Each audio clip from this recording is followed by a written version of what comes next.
How to be an effective dissident. You've decided to protest an unjust political system or organization. Make the most impact with these tips. You will need a message, documentation, the press, influential alliances, communication technology, and courage. Optional, collaboration with exiles. Depending upon where you live, dissidents can end up in jail or worse. Get familiar with local laws and be sure you know your rights. Step 1. By definition, a dissident disagrees with an established political or belief system. Try to present positive alternatives and make sure your argument is informed by the specifics of your local situation.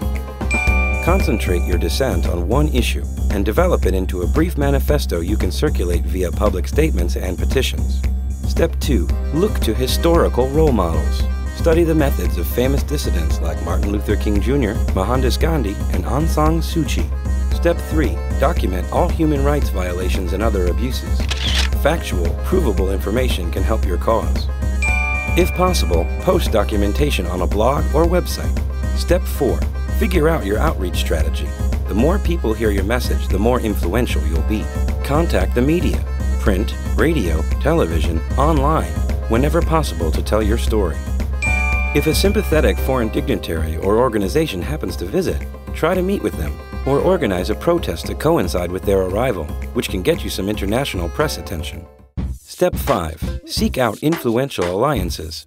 Human rights foundations, opposition groups, writers, and religious leaders who can lend legitimacy, advice, and moral gravity. Certain organizations, and even some democratic governments, may offer funding for your efforts or legal representation if necessary.